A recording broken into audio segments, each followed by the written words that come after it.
सामान हो गया है बंद और अब सफ़र हो रहा है शुरू।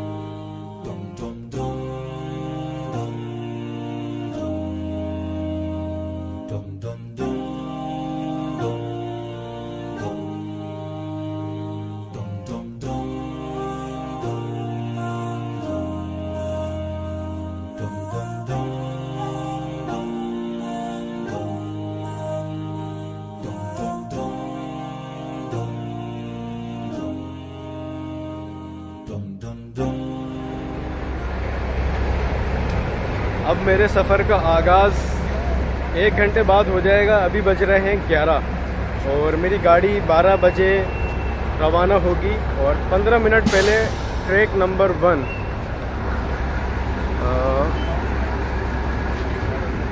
वो सामने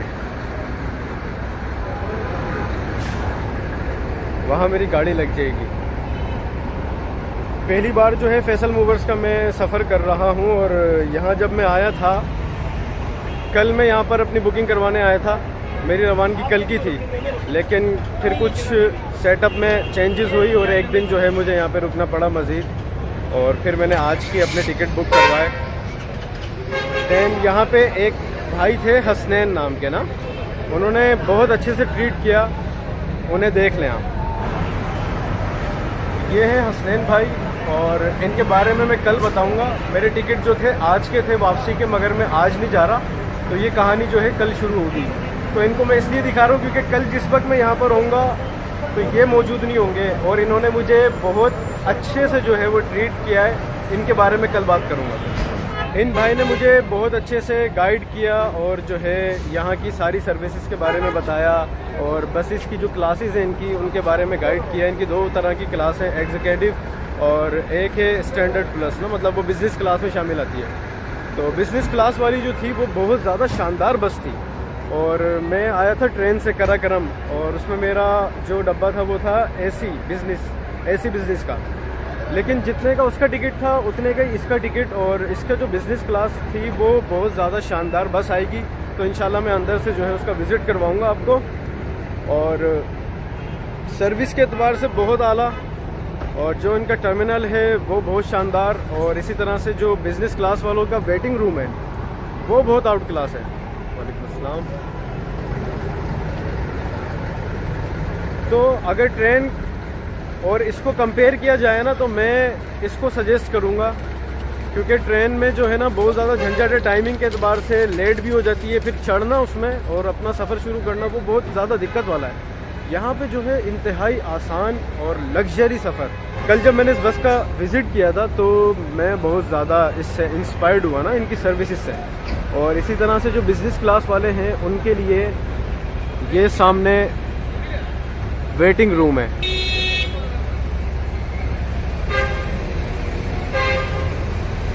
और सारा वेटिंग रूम जो है वो एयर कंडीशन है।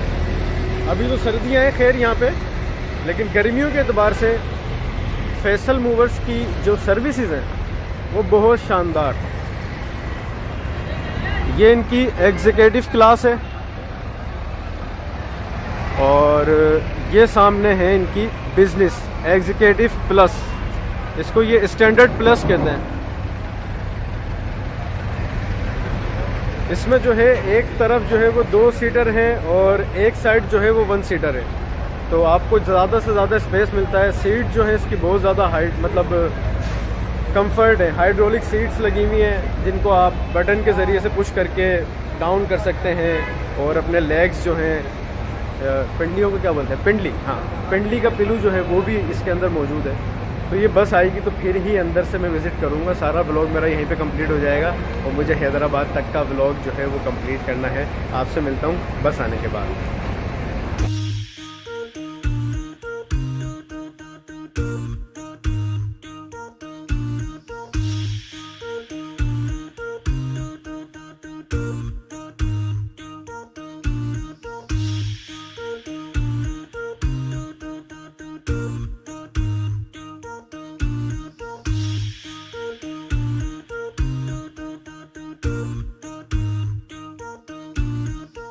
फिक्स रात 12 बजे हमारी गाड़ी सफ़र के लिए रवाना हो गई थी और मुझे जो है इनसाइड वीडियो बनाने की इजाज़त नहीं मिली, इसलिए मैंने बस के अंदर से कोई ख़ास वीडियो नहीं बनाई थी। और जितना मैं एक्साइटेड फैसल मूवर्स के लाहौर टर्मिनल पे था, उसके बाद मेरी फीलिंग्स जो है वो थोड़ी सी बदल गई। उसका एक्सपीरियंस मैं आपसे वीडियो के लास्ट में शेयर करूँगा।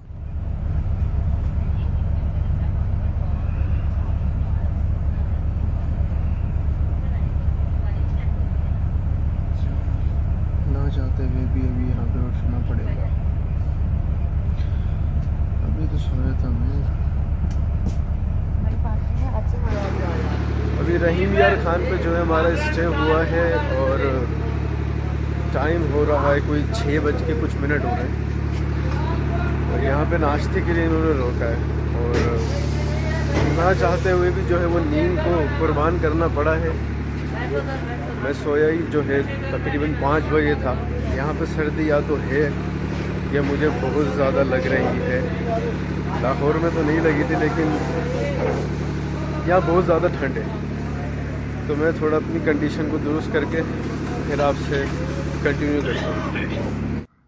रहीम यार खान टर्मिनल पर ये सिटिंग एरिया बनाया हुआ था जो कि नाश्ते वगैरह के लिए था इनका, और यहाँ पर हमने नाश्ता किया था।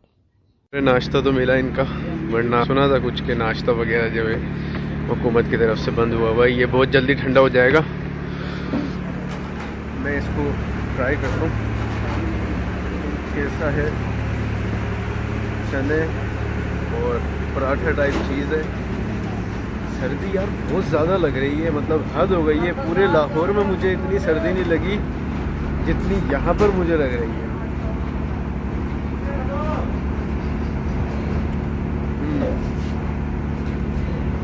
इसको खा के लग रहा सर्दी में कमी आ जाएगी इंशाल्लाह। नाश्ते वगैरह से फारिग होने के बाद हम अपने सफ़र पे दोबारा निकल गए। इस वक्त सुबह के 6:30 बज रहे थे। फिर मैं थोड़ी देर सो गया। आँख खुली तो खैरपुर आया, फिर हैदराबाद आ गया।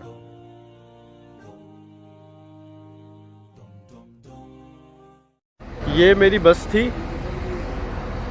और मैं ऐसी जगह खड़ा हूँ जहाँ पर मेरा नेटवर्क भी नहीं आ रहा है और कॉल कैसे करूँगा मैं समझ में नहीं आ रहा मुझे। लेट्स सी, देखते हैं क्या होता है। और फैसल मूवर्स की जो सर्विसेज हैं वो किस तरह की रही उसके बारे में मैं करूँगा घर जाके बातचीत। अभी घर जाने की तैयारी कर रहा हूँ, बिलाल का इंतज़ार कर रहा हूँ। बिलाल आ जाए और मुझे पिक कर ले बस अब यहाँ से, बस मैं घर चला जाऊँ। फिर बात करता हूँ इनकी सर्विसेज के एतबार से कि मेरा सफ़र इनके साथ कैसा गुजरा, ताकि आप लोगों को भी गाइड हो जाए। इसलिए मेरा इरादा नहीं है अभी ब्लॉग का एंड करने का। और हाँ, ये भी जान लें कि फैसल मूवर्स का जो हैदराबाद टर्मिनल है यहाँ पर कोई ऐसी सर्विसेज भी नहीं है जो कि आपको शहर तक लेके जा सकें। ये थोड़ा सा कॉम्प्लिकेटेड मसला है फैसल मूवर्स का। ये टर्मिनल मुझे लग रहा है अयूब होटल से भी आगे कोई, मतलब भिक्षा के नज़दीक, लेकिन ये है थोड़ा हाईवे का एरिया और शहर के बिल्कुल भी करीब नहीं है। हैदराबाद का शहरी यहाँ पे उतरता है तो उसको अपने शहर में दाखिल होने के लिए दिक्कत होगी। ये आ गया मेरा लंगोटिया यार, जिसे मैं छोड़ के गया था। टर्मिनल देख रहे हो? फिक्र नहीं कर, अभी घर जाके बात करते हैं। लाहौर पे मैं जितना एक्साइटेड था ना इनकी सर्विसेज से, जब मैं बस में बैठा हूँ, टर्मिनल जब मैं बस में बैठा हूँ वो क्या सीन हुआ, किस तरह की सर्विस थी, फिक्र नहीं कर। मैंने कहा है मैं घर जाके बात करूँगा, डोंट वरी, घर जाके बात करूँगा। Welcome back after 3 months of this journey and verbally review which I experienced with Faisal movers. जब मैं अपने सफ़र से वापस घर पहुँचा तो मैं बहुत ज़्यादा थक गया था। उसके बाद मसरूफियत बहुत ज़्यादा हो गई थी जिसकी वजह से मैं इस सीरीज़ को कंप्लीट नहीं कर सका ना। पूरी लाहौर सीरीज़ जो है वो 3 महीने के दौरान ये में चली। नवंबर से मार्च आ गया है। तो फैसल मूवर्स के साथ जो मेरा एक्सपीरियंस रहा है वो काफ़ी अच्छा भी रहा। कुछ चीज़ों में जो है मुझे कमी भी नज़र आई, वो ये कि मैं जिस बस का एक्सपीरियंस मैंने किया था एक दिन पहले जब मैं टिकट बुक कराने आया, तो जो बस मुझे दिखाई गई थी, जिस बस में मैं आया उसमें फ़र्क था। अब ये फ़र्क जो है वो 19-20 का नहीं था, ये 15-20 का फ़र्क था। तो इस हिसाब से जो बस मैंने देखी थी उसमें जो सीट्स लगी हुई थी वो हाइड्रोलिक सीट थी। आपके पैर की तरफ से भी एक कुशन था और आपका जो है वो बैक के अंदर भी काफ़ी स्पेस था और टांगों का स्पेस भी उसमें ज़्यादा है। मेरी हाइट जो है वो 5'6" है।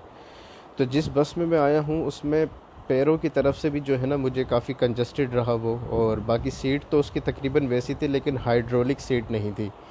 और उसमें एक टैबलेट लगा हुआ था 7 इंच का, आई थिंक। उसमें जो है कुछ फ़िल्में थीं, गाने थे और बयानात थे मौलाना साकिब मुस्तफ़ाई साहब का और मौलाना तारिक जमील साहब का। इसी तरह गेम्स थे, कुरान भी था उसमें और मज़ीद PDF बुक्स थी। बाकी वीडियो जो है इनसाइड में नहीं बना सका क्योंकि इजाज़त नहीं थी।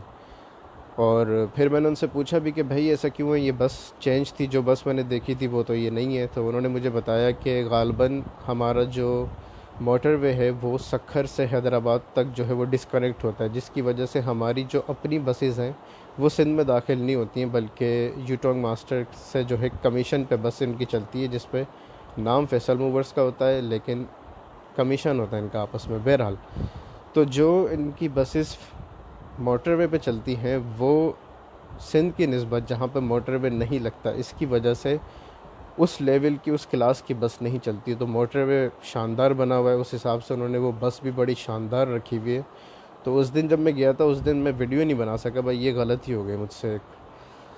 बाकी वो बस बड़ी शानदार थी। उसमें जो टैबलेट लगा हुआ था वो टीवी नुमा टैबलेट था और उसका कंपार्टमेंट भी बहुत शानदार था, अंदर की लाइटिंग भी बहुत शानदार थी और इंटरनेट स्पीड अच्छी थी इनकी बस में। इंटरनेट भी हमें अवेलेबल था वाईफाई की सूरत में।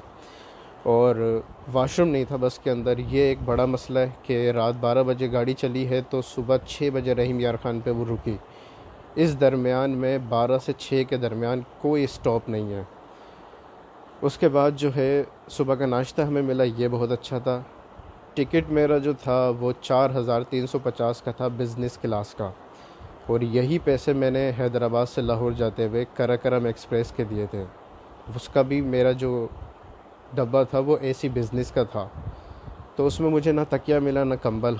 कोरोना वायरस की वजह से उनका कैटरिंग सिस्टम जो है वो नहीं था, इस वजह से ये सर्विस नहीं मिली। वरना एक वक्त का खाना, सुबह का नाश्ता और फेशियल किट जिसमें फेस वॉश और टूथपेस्ट वगैरह होता है, तो ये सर्विस मुझे नहीं मिली थी। पैसे उन्होंने पूरे लिए मुझसे, ये पाकिस्तान रेलवे ने पैसे पूरे लिए, किस लिए लिए ये मुझे अभी तक समझ में नहीं आया। बाकी फैसल मूवर्स ने जो है वो सुबह का नाश्ता कराया, इस पर मैं अप्रिशिएट करता हूँ उनको।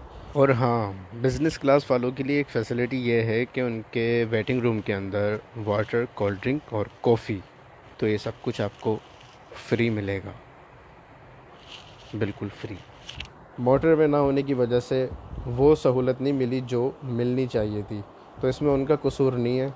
बाकी जो टर्मिनल हैदराबाद का है, कराची टर्मिनल मैंने नहीं देखा, आई थिंक अलासिफ पर होगा कराची वाला। तो हैदराबाद वाला टर्मिनल जो है वो ख़ासा जो है ना बयाबान के अंदर है, तो ये थोड़ी सी दिक्कत हुई मुझे शहर में आते वक्त, और वहाँ पे नेटवर्क भी मसला कर रहा था। तो फैसल मूवर्स का जो ऑफ़िस बना हुआ वहाँ पे, उन्होंने मुझे कॉल करवा दी थी। सिंध के एतबार से बस में आना, अगर आप जवान हैं और आप चाहते हैं कि आप कुछ नया एक्सपीरियंस करें, ट्रेन का सफ़र कर कर के थक गए हैं, तो yes, this is a best way, try a new thing.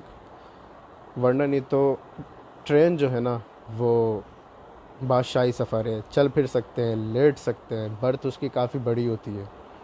Karakoram की तो बर्थ जो है आम ट्रेनों से ज़्यादा बड़ी होती है। जो बूढ़े हजरात हैं उनके लिए भी ये बस जो है वो सही नहीं होगी, वाशरूम का मसला होगा और पाँव सीधे करने में भी प्रॉब्लम हो सकती है, तो उनके लिए भी ट्रेन बेस्ट है। अगर आप चाहते हैं एमरजेंसी आपको, तो ये इस चीज़ में काफ़ी अच्छा मुझे लगा कि टाइम से पहुंचाते हैं ना। 13 घंटे के अंदर मैं हैदराबाद में था लाहौर से, तो अपने टाइम पे इन्होंने पहुंचा दिया। ट्रेन में जो है वो थोड़ी गड़बड़ हो जाती है टाइम का, तो इसमें आपको सब्र का मामला, सफ़र में जब भी जाएं सब्र को साथ रख लें, बस जल्दबाजी ना करें, तो ये चीज़ है।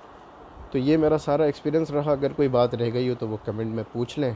मैं लेटा हुआ था तो मैंने सोचा कि सब लोग रिव्यू जो देते हैं वो बैठ कर देते हैं, मैं कुछ अलग करता हूँ, मैं लेट के दूंगा। असल में मैं थक गया था और मैंने हैंड फ्री लगाई हुई थी। मैंने कहा कि उठ के अभी माइक निकालूंगा, वो लगाऊंगा, इससे बेहतर है ये हैंड फ्री का माइक भी इतना कारामद होता है कि ये नॉइज़ को बिल्कुल ख़त्म कर देता है। अभी इस वक्त मेरे कमरे में पंखा भी चल रहा है लेकिन उसकी नॉइज़ नहीं आएगी क्योंकि मैंने हैंड फ्री का माइक इस्तेमाल किया है, जो कि एक बजट माइक्रोफोन है और एक अच्छा माइक्रोफोन है।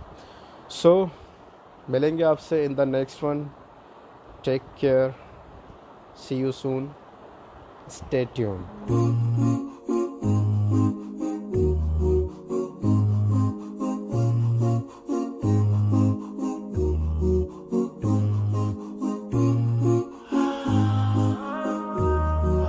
गर्मियाँ आ गई हैं, मगर सर्दियों के कुछ व्लॉग्स बाकी हैं मेरे दोस्त।